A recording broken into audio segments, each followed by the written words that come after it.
Hey, welcome to the St. Pete Eco Village.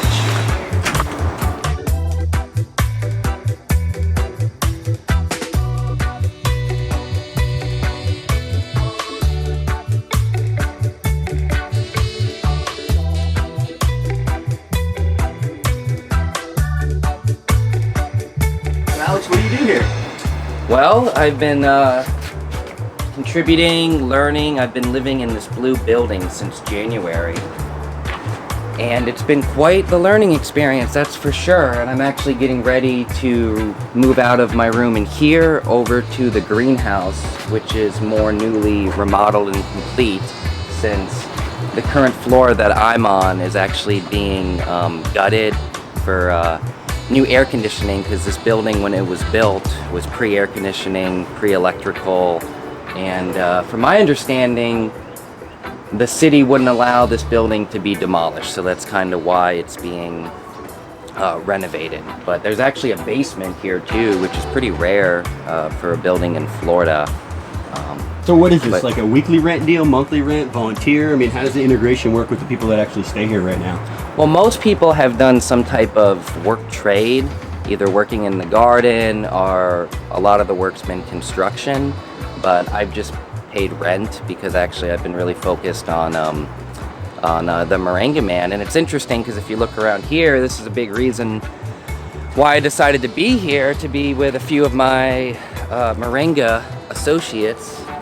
As you see, there's about 10 Moringa trees around the front door that were already planted here, so I viewed that as an indicator that this was a place for me to, you know, relax for a little bit. What are you doing up there? I'm just foraging a little bit. Quality control? Yeah, quality control, quality assurance, just checking out. So these Moringa trees we're actually going to allow to grow as tall as possible, about 25 to 30 feet, because our goal is to help with the cooling of this building, because this is the south side of the building, and so as these trees grow tall, they'll provide some shade, and they're going to also produce an abundance of seeds. Like, I've been intentionally picking all the flowers off so it's as much vegetative growth as possible. But what Anthony and I have been doing with a few seeds, we've been propagating them like right below the tree in little containers, just to kind of mimic nature. That's what we're, you know, aspiring for here in permaculture, and saving the seeds because the seeds can actually purify wastewater. So that all ties into the various water project that we're working on as well. So Moringa. That stuff's fairly nutritious, right? It is. It contains 92 nutrients. So when I see this, I just see a plethora of vitamins, minerals, antioxidants, omega fatty acid. But if we can't always access it in its raw form, the powdered form is incredible too, since it's dried in a way that helps preserve the raw enzymes in it. All right, what do we got going on over here? What's your name? My name's Anthony Paglino. I am the founder of RainCube, which is helping to solve the water scarcity problem by giving people better tools to manage rainwater. Like, think of the world computer, the earth, and water as an operating system, and it's like just so fundamental. And right now we're pulling it up from the ground, expending a lot of energy, and then pumping it around, and then through the process the water basically dies because we're treating it, and also it's stagnant, and so by the time the city municipal water comes out of the tap, it's lifeless and also full of chloramines. The other situation is saltwater intrusion, where people who are pulling from the well, that aquifer is basically, as the fresh water gets sucked up, the salt water gets sucked in, and before you know it, you don't have any more fresh water. So Florida is a very interesting case in terms of water availability, because we also receive over 50 inches of rainfall a year. Just in Hurricane Irma last year, there were many places in the state that received over 12 inches of rainfall just in that one hurricane. So if we do the math, we look at how much water are we consuming, and then we look at how much water could we be collecting. We have more than enough rainfall to cover all of our water costs. The problem right now is we don't have a good way to manage that water, because instead of a centralized wellhead where you're pumping it up and distributing it, rainfall is decentralized and distributed.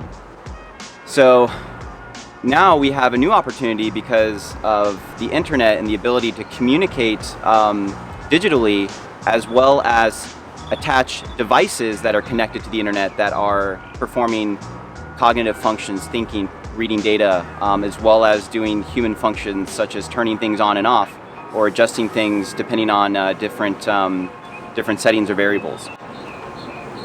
Because rainfall is so unpredictable, it's not as reliable as a well. So it does require us to be more flexible in how and when we're consuming our water. So what we're doing here at the Eco Village is providing an example, a prototype of what is possible when we connect a rainwater harvesting system to the internet. So we've provided a couple tools that's usable in an app. So I have an app. So it's just a web app. So I'm going to log in here. And the app is giving me a couple things. One is the water level. So on the system behind us, there's actually a sensor attached to the top of this barrel that's sending down a sonic pulse. And that, depending on how far away the water level is, it gives back a reading to the sensor in millimeters. So from that number, we can determine how much water is in the tank. And then we also have an integrated week-long forecast. So on days that it's raining, we can tell the rain cube to not water. And then down here we have a graph that's measuring out collection and consumption, giving more analytics, more data, more granular insights to where the water is going, when it's being consumed, so that you as the homeowner, the consumer, the prosumer, the producer and the consumer, you can be managing the water more wisely. And then finally down here we have just a simple irrigation controller and timer. So either it can be running on a set schedule, or you can manually start it. So I'm going to just run it here real quick just to show you guys what that looks like. So I just pressed the start button on this timer. I'm looking at here, the cloud got the message. Wow. Then it sends it back down to the irrigation controller, and then the water goes from the tank out into the plot. So I'll break this down. We have we're catching water from the roof. It's coming into a first flush filter, and then the clean water that passes through that filter then goes into the tanks, and then from the tanks it's connected to we plumbed it up so that as the water fills the tanks, they are equally filled at the same time. So this is 2,000 liters, 550 gallons. I've covered it in black plastic sheeting to protect it from UV. I found that that's kind of the most reliable, low-cost way of protecting the cubes. These were actually scavenged from the farm that you saw earlier. They put a rainwater system in years ago when that was first built. They didn't cover them up, and before they knew it, it was just full of algae and gunked up. And then the house that they put it on, they also didn't own the property, so that they also had to take it off. So these are, if you can't find them on Craigslist, you can find them in your neighbor's backyard or in a food grade, or you can just buy them direct from the factory in China, or go to a HDPE recycling center and they have these. So a key part of decentralized rainwater is decentralized tools to harvest the rainwater. Also, this is attached to a sediment filter. And then here we have a flow meter. This is not connected to the computer yet, but we'll reverse engineer this and connect it with a wire radio frequency to be sending this signal. But you can see here on the top, the number is showing how many liters per cycle, and then this bottom number is aggregate. So these, this is 2,000 liters I know that I have in this tank, and if I've only used, 600, I still have a pretty deep reservoir, so I can actually budget for the coming future. But right now it's going to be raining today, and in the summer here in Florida, 110% of our water needs can be met from rain. It's in the dry season, in the winter and spring, where you have to be a lot more conservative with your water use. So this is the most cost-effective way to water. We're just making it fancy here, but in reality, over time, this technology is going to become a lot more stable and a lot cheaper. So Anthony, I mean, you're holding 550 gallons here. Yes. How far can this be scaled? Right. So this can be scaled to however much rainwater is falling on your roof. So if you have a bigger roof and you have more rainfall, then you want to have a bigger capacity. But the general rule of thumb is for every square foot, the coefficient is 0.6. So for every square foot per 1 inch of rain, you're getting 0.6 gallons. So if you have a 1,000 square foot roof, 1 inch, 600 gallons. So let's say a 3-inch storm comes in, multiply that, so you're at least going to have 1,800 gallons of storage capacity just for a 1,000 square foot roof for the big storm event to come through. But that's a lot of water to be managing. So there is an opportunity here for how do we flow that surplus into the community. So having the internet connected platform, we can actually be establishing a more transparent marketplace for water, so that if we do have a hurricane that comes through, all of the grocery stores, all of the 7-Elevens are sold out of water, but you have 1,800 gallons that you could be provisioning out to your community. That presents an opportunity. So that, I feel, is the business model, the value model that we should be transitioning to, is how do we make it so that this water is paying for itself? Because not everybody has $10,000, $20,000 to do a professional rainwater harvesting installation on their home, but by using these tools, by using the Internet of Rain, that cost can be dropped dramatically, so that you're looking at a system like this is under $1,000, and for a residential home system, you can do it for under $10,000, under $1,000, depending on the size. So right now we're focusing on the computer and the app. Everything else we're trying to open source because these tools are available Home Depot, Amazon. We just want to make it simple enough so you can plug in the RainCube computer, plug in your irrigation, plug in your plumbing, and you have the app.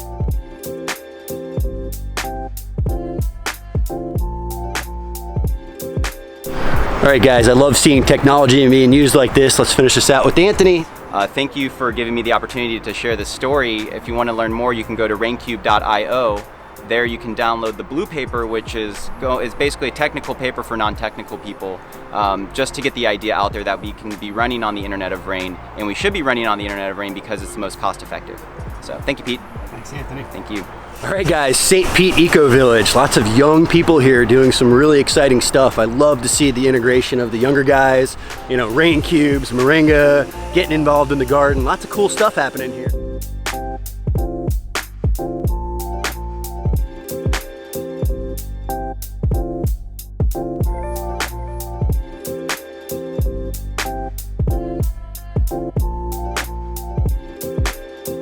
Show you this off-grid house they're putting in, and you know, this is kind of something unique. This is the first one of its type in Florida. This has been approved by the city of St. Petersburg. You know, this next step is actually, you know, battling Duke Energy to see if they're actually going to let them hook this thing up and, you know, run off grid. So there's solar power here, really all kinds of neat integration. There's tiny houses across the street.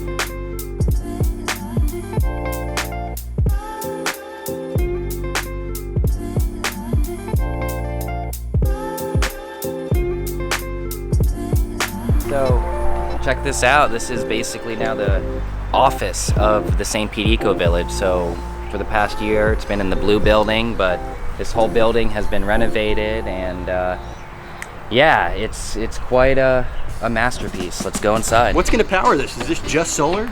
This is 100% solar, 4 kilowatt system. So they're going to have some kind of battery backup. I'm taking it for nights and cloudy days. Yeah, we're hoping eventually to get to like the Tesla power pack needs, but yeah, first just some standard battery backup. So this is the first of its type, right? It is. We're challenging Duke Energy, and yeah, no one's tried to have a building in an urban environment that's not connected to the utility grid. Yeah, so you guys won't be selling power back. I mean, this is like literally off-grid. Yes. Oh, wow. That's illegal in Florida right now. You guys are really bucking the system I here. heard rain collection might be too, and whoa, you guys are breaking all kinds food. of laws. You're growing food, you're collecting water, and you're off-grid? Alex, show us what's going on in here. So there's still... So is this like MTV Cribs off-grid house edition, or what? Yeah, you could say that. This is where the batteries will be. Nice. Right here.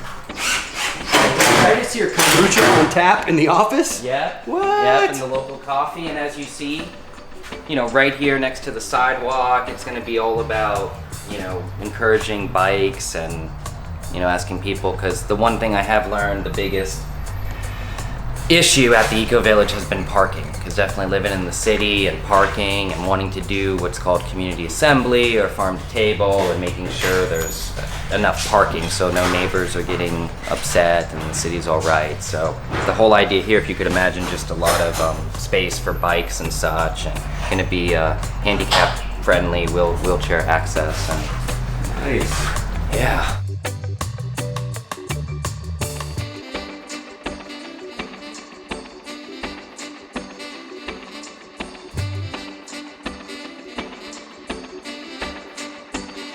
All right, guys, St. Pete Eco Village. This is going to be an exciting project. I'm going to have to follow up. We're going to have to see if Duke lets them actually do this. I know it was kind of in that construction stage right now. Audio might have been a little bit rough, but I couldn't leave here without showing you guys this, just because they're pushing the envelope. They're doing things that, maybe you're not supposed to be doing. They're kind of getting away with it. I mean, like I mentioned earlier, St. Pete's happening. They allow chickens. I mean, Hyde Park allows chickens. It's kind of almost becoming trendy. So now we got an off-grid house. We've got urban gardens, all kinds of cool stuff going on. Alex, thank you so much for the little walkthrough tour there. Appreciate your time.